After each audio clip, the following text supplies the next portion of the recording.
put away big windows and everything, just the water. See all the logs along the beach? Winter storms sometimes pound our coastline, uprooting trees and completely flooding coastal roads like this one. When Pacific storms hit To the south, along with Mount Baker and British Columbia's Sooty Hills to the west. you'll often the gusty ocean breezes attract kite flyers, windsurfers, and parasailing enthusiasts. At sunset, the magical view makes Clover Point one of Victoria's most romantic destinations, where you catch the twinkling lights on cruise ships sailing to and from Ogden Point.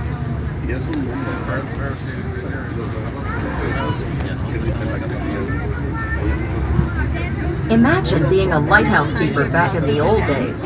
Yeah. You had to live near the lighthouse, so you could light the beacons by hand at dusk and extinguish them at dawn. It was monotonous work and lonely, especially on isolated islands off the coast.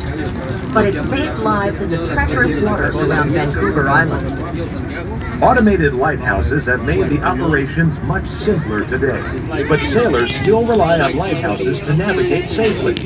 There are two historic 1860, making it the oldest lighthouse on the west coast, and it's still Here in the atmosphere. century-old horse chilled in delicious refreshments and soak up the small-town ambiance. Cook Street was named for Captain James Glorious Gems. Cook Street. We're approaching the Chateau Victoria, which is also the stop for the Marriott and Hilton hotels here in the heart of Victoria. Chateau Victoria, this stop.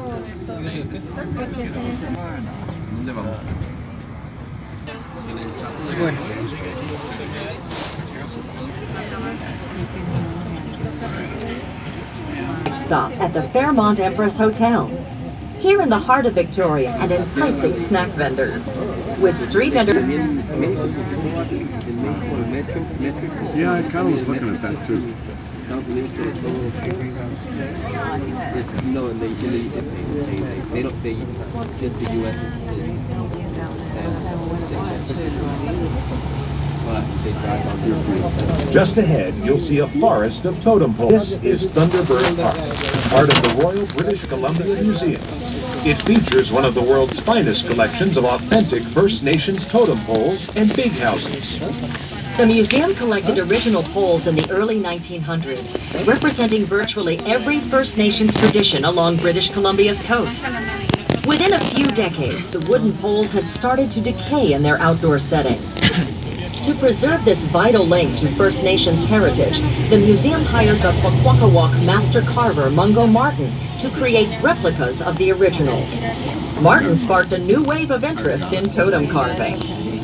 You'll find the original totem poles in the museum's First Peoples Gallery, along with a fascinating collection of artifacts and interactive exhibits that transport you through time and space to experience the history and culture of indigenous peoples of the Pacific Northwest coast.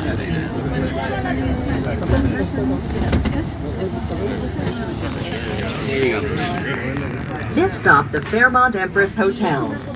Hop off here to visit this famous landmark, wander through its gardens, or partake in a classic Victorian English afternoon tea. The Fairmont Empress Hotel, this stop. Yeah,